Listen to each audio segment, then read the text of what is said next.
এই এক্সাম্পলটার দিকে খেয়াল করেন, বেশ ইম্পর্টেন্ট একটা এক্সাম্পল। আপনি যে বছর পরীক্ষা দিচ্ছেন তার আগের বছর যদি এই এক্সাম্পলটা না এসে থাকে তাহলে আপনার জন্য অনেক বেশি ইম্পর্টেন্ট, প্রায় শতভাগ। তো এই এক্সাম্পলটা কিন্তু একটু বড় এবং বোঝার মতো একটা এক্সাম্পল, এবং এখানে একটু বড় ধরনের অন্তরীকরণ করতে হয় কিন্তু।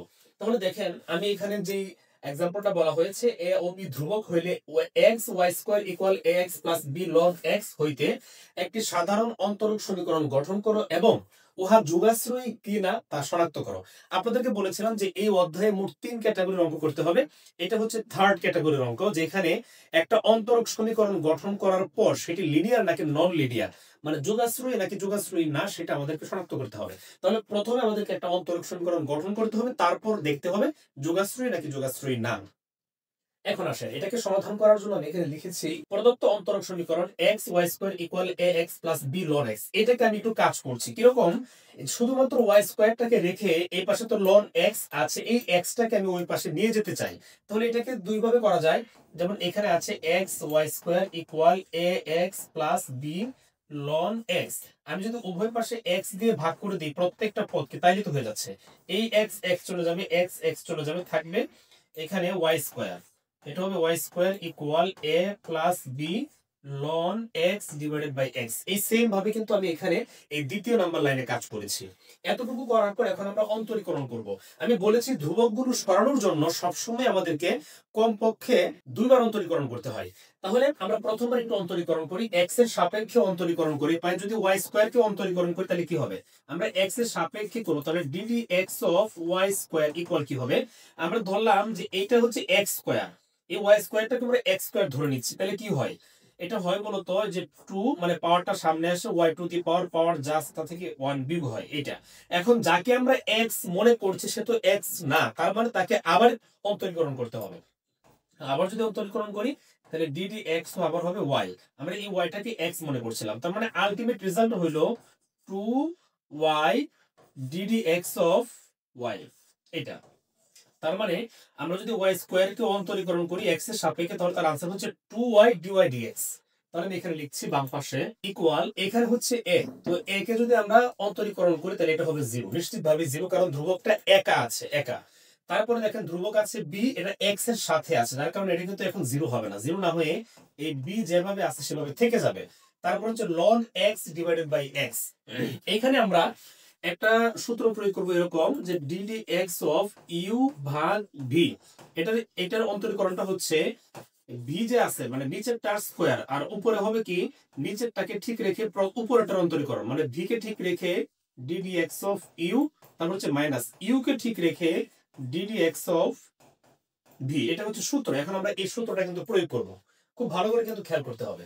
তাহলে আমি এখানে এই কাজটুকু করছি, নিচেরটার স্কয়ার হবে, তার মানে যে x স্কয়ার হবে, তারপর নিচেরটাকে স্থির রেখে প্রথমটার অন্তরীকরণ, প্রথমটা কি ln x। ln x কে যদি আমরা অন্তরীকরণ করি তাহলে হয় 1 ভাগ x। আমি একসাথে করছি না, আপনাদের দেখিয়ে দিচ্ছি। তাহলে এটা হবে ddx of ln x minus d। এখন উপরেরটা স্থির রাখতে হবে, মানে হচ্ছে ln x। ln x কে ঠিক রেখে নিচেরটার অন্তরীকরণ করতে হবে, নিচেরটা কত x, x কে যদি আমরা অন্তরীকরণ করি, আচ্ছা আমি এখানে লিখেই রেখে দিচ্ছি ddx অফ x। পরের লাইনে আমি বাকিটাকে সলভ করছি, আর এটা হচ্ছে x, ddx অফ x।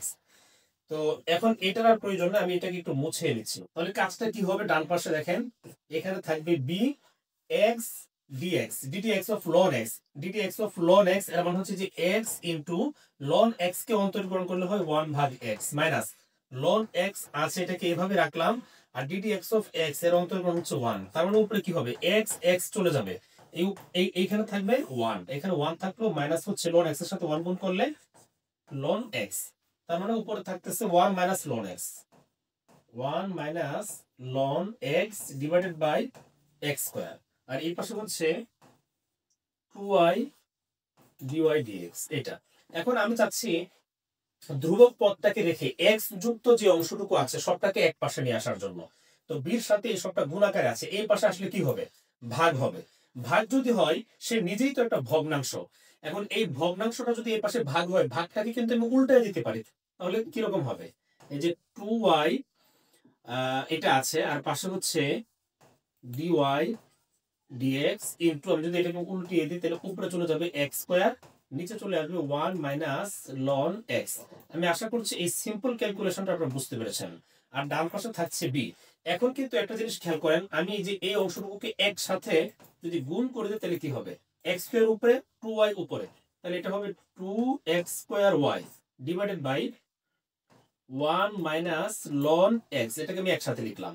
আর পাশে এই যে dy dx এটাকে এইভাবে রাখলাম, আর এই পাশে হচ্ছে বি। তাহলে আমরা একটা ফরম্যাটে চলে আসলাম, ধ্রুবক অংশটুকুকে একবারে শুধুমাত্র ধ্রুবক অংশটুকু ডান পাশে আছে, বাকি সবটাকে আমরা বাম পাশে নিয়ে এসেছি। এখন এটাকে আমরা আবার ইন্টিগ্রেশন করব। যদি আবার ইন্টিগ্রেশন করি তখন কিন্তু এই ধ্রুবক পদটুকু আর থাকবে না, এটা কিন্তু ভ্যানিশ হয়ে যাবে। তাহলে আমি এখানে লিখছি যে এক্স এর সাপেক্ষে আবার অন্তরীকরণ করে পাই। এক্স এর সাপেক্ষে অন্তরীকরণটা আমি এই জায়গাটাতে সলভ করছি। যদি এই পাশে করি, দেখেন এখানে দুইটা অংশ পাশাপাশি আছে, এই যে এটা হচ্ছে একটা এবং এর পাশে হচ্ছে ডিওয়াই, তো দুইটাকে আমাদেরকে ইন্টিগ্রেশন করতে হবে। তাহলে আমরা এই জায়গায় ইউভি ফর্মুলা প্রয়োগ করতে পারি।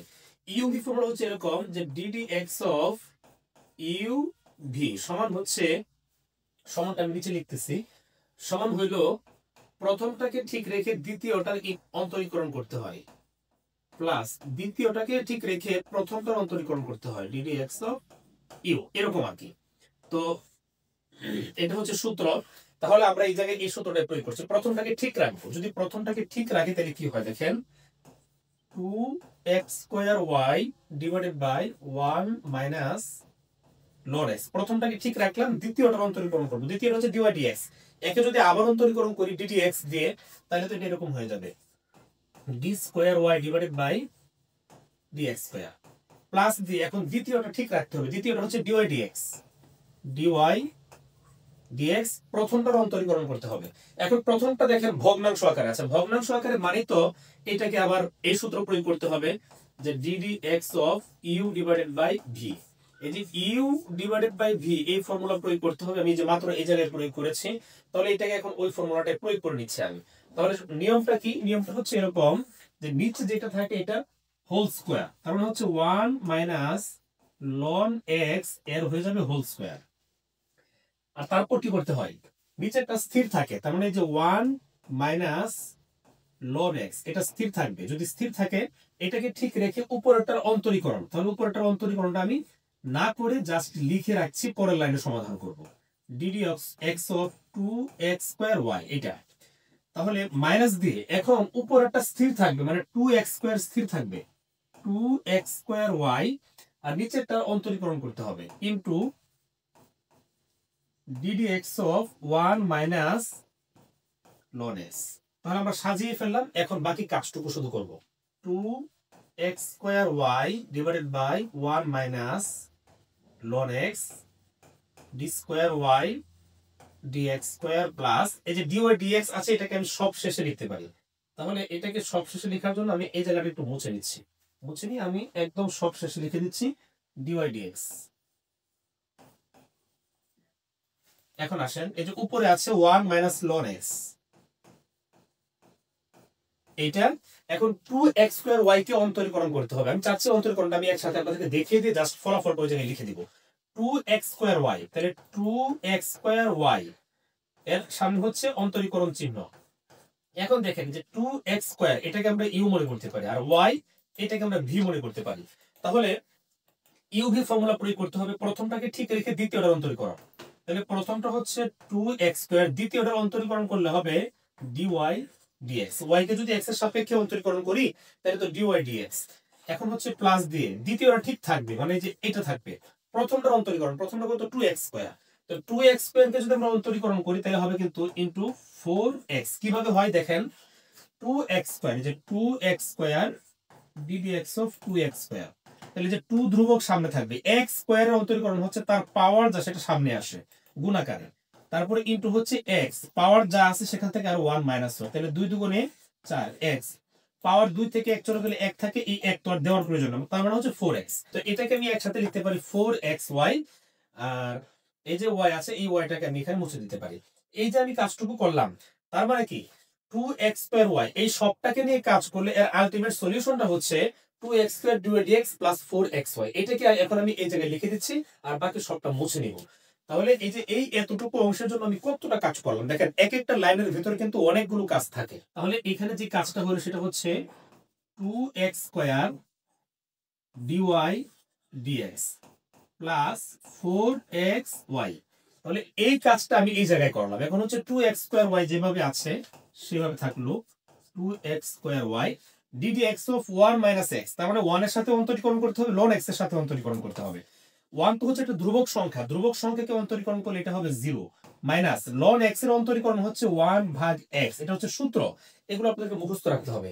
তো আমি নিচের সবটুকু অংশ একটু মুছে দিচ্ছি, আর এই সবটা নিচে হচ্ছে 1 minus ln x whole square,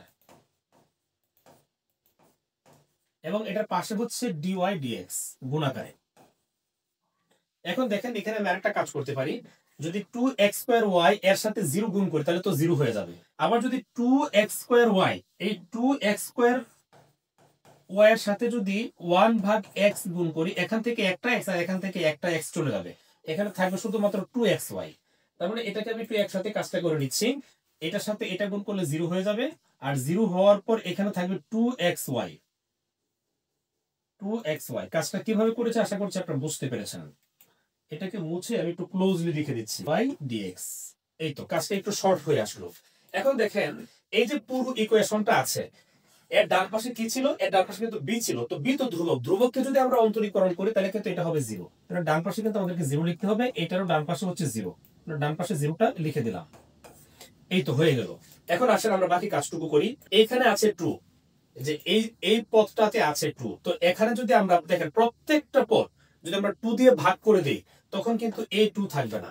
যদি 2 দিয়ে ভাগ করি এখানে এই 2 থাকবে না, এখানে এই 4 কে 2 দিয়ে ভাগ করলে এখানে 2 চলে আসবে, এই 2 থাকবে না, আর এই 4 এর জায়গায় কিন্তু চলে আসবে 2।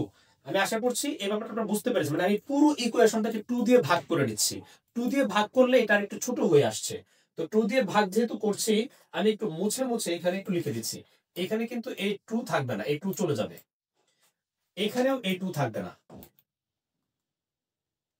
এখানে 4 থাকবে না, 4 এর পরিবর্তে এখানে 2 আসবে, কারণ 4 কে 2 দিয়ে ভাগ করলে 2 হয়, আর এই 2 তো থাকবেই না। এটা এখন আমি একটু লিখে দিচ্ছি, এখানে থাকলো না, এখানে থাকবে শুধুমাত্র 2। ঠিক আছে, এখন বাকি কাজটুকু করি। আমি আরেকটা কাজ করব, এই যে 1 মাইনাস ln x², আমি চাচ্ছি না নিচে ভগ্নাংশ আকারে কোনো কিছু থাকুক, পুরোটা একটা সরল রেখার মতো হোক, মানে সরল একটা সমীকরণের মতো হোক, ভগ্নাংশ সমীকরণ না থাকুক। এখন আমি যদি 1 মাইনাস ln x² এই নিচেটাকে সরাইতে চাই তাহলে এই সেম জিনিস দিয়ে আমাকে গুণ করতে হবে। যদি গুণ করি তখন কিন্তু এটা চলে যাবে, এটা যদি চলে যায় তো এইভাবে তোমাদেরকে আমাকে প্রত্যেকটা পদের সাথে গুণ করতে হবে। তার মানে যে এই সবটা মিলে হচ্ছে একটা পদ, এই পদের সাথে গুণ করতে হবে, আর এই সবটা মিলে হচ্ছে আরেকটা পদ, এটার সাথে তো গুণ করলে এই যে নিচেটা চলে যাবে। তাহলে এই কাজটুকু আমি একটু করে নিচ্ছি। এখানে যদি 1 মাইনাস ln x² দিয়ে গুণ করি তাহলে এখানে কি থাকবে দেখেন, 1 মাইনাস ln x², ব্যাপারটা এরকম, এই যে 1 মাইনাস ln x², আর পাশে কি আছে x²y divided by 1 minus ln x। তো এখান থেকে একটা 1 মাইনাস ln x এবং এখান থেকে একটা 1 মাইনাস ln x চলে যাবে, আর এখানে কিন্তু আরেকটা 1 মাইনাস ln x থেকে যাবে, কারণ কোনো কিছুর উপর স্কয়ার মানে ওই জিনিসটা দুইবার গো। তো একবার নিচেটার সাথে চলে গেল, আরেকবার এখানে থেকে যাবে 1 মাইনাস ln x, এটা থেকে যাবে। এরপরে তাহলে এখানে এখন থাকলো কি x²y, এই যে x²y পাশে হচ্ছে b²y ডিভাইডেড বাই dx², এটা থাকলো। এরপরে দেখেন প্লাস, এখন যেহেতু এই যে এই সবটা মিলে হচ্ছে একটা পদ, এই সবটা পদের সাথে যদি আমরা সেম ভাবে 1 মাইনাস ln x² গুণ করি তাহলে এই নিচের অংশটা চলে যায়, তাহলে নিচে আর কোনো কিছু থাকে না, উপরে কি থাকে সেটা আমি একটু লিখছি, যে 1 মাইনাস ln x পাশে হচ্ছে কি যে x² dy dx। আবার এই সবটা পদের সাথে কিন্তু এই যে এই dy dx টা গুণ আকারে আছে, তাহলে এই x² dy dx এর সাথে যদি আমি dy এই যে dx এই যে এটা যে আছে এটা যদি গুণ করে দেই তাহলে এটা হয়ে গেল হোল স্কয়ার। ঠিক আছে, তো এখানে সেকেন্ড ব্র্যাকেট দিয়ে দিতে হবে, এই যে 2xy plus the plus 2xy এর সাথেও কিন্তু এই dy dx টা গুণ আকারে আছে, dy dx মাইনাস, এখানে একটা কাজ দেখেন, যখন আমি এটা দিয়ে এটাকে গুণ করেছিলাম এই যে এই মাইনাস আর এই মাইনাস, মাইনাস মাইনাসে কিন্তু এখানে প্লাস হয়ে যাবে, তার মানে এটা হচ্ছে প্লাস। যখন যে এখানে 0 আসছিল তখন যখন আমি গুণটা করেছিলাম মাইনাস মাইনাসে কিন্তু এটা হয়ে যাবে প্লাস, তাহলে এটা হবে প্লাস xy আর পাশে গুণ আকারে হচ্ছে dy dx ইকুয়াল 0। এক লাইনে অনেকগুলো কাজ করলাম। প্রথমবার আমরা এখান থেকে 2 দিয়ে পুরো ইকুয়েশনটাকে ভাগ দিয়েছি, যার কারণে প্রত্যেকটা 2 চলে গিয়েছে। এখানে 4xy ছিল, 4 কে 2 দিয়ে ভাগ করলে 2 থাকে। তারপর দেখেন আমরা নিচের 1 minus ln x whole square এটাকে সরানোর জন্য পুরো ইকুয়েশনটাকে 1 minus ln x whole square দিয়ে গুণ করেছি। গুণ করার কারণে এখানে থাকছে 1 মাইনাস লন x এবং পাশে যেটা আছে এটা, আর এখানে 1 minus ln x whole square চলে গিয়ে শুধুমাত্র উপরেরটা থাকলো। আবার উপরেরটা সবটার সাথে কিন্তু এই dy dx এটা গুণাকারে ছিল, এই প্রত্যেকটার সাথে কিন্তু আমি সবটা গুণ দিয়ে দিয়েছি। তো এখানে সেকেন্ড ব্র্যাকেটে যে এই পর্যন্ত হবে। তো এটা হইলো। এখন আমি একটু নিচের দিকে বাকি কাজটুকু একটু সলভ করে দিচ্ছি। তো এই যে এই অংশটা এটা তো আপনার আমি রাফ করেছিলাম, আমি এই রাফটাকে একটু মুছে নিচ্ছি। এখন বাকি কাজটুকু করে নিচ্ছি। দেখেন বাকি কাজটা কি হবে। এই যে এই সবটা মিলে হচ্ছে একটা পদ, আর এই যে এই সবটা মিলে হচ্ছে আরেকটা পদ, আর পাশে হচ্ছে এই যে এই পদ, তার মানে তিনটা পদ কিন্তু এই জায়গায় আছে। তো এই তিনটা পদ নিয়ে যদি কাজ করি, এই প্রথম দুইটা পদ থেকে 1 minus ln x 1 minus ln x common যাবে, তাহলে এই যে 1 মাইনাস লন x এটাকে কমন নিলাম। কমন নেওয়ার পর এইখানে থাকবে x square y d square y divided by dx square plus 1 minus ln x common নিয়েছি। এখন তাহলে এখানে থাকছে x square dy dx whole square plus 2xy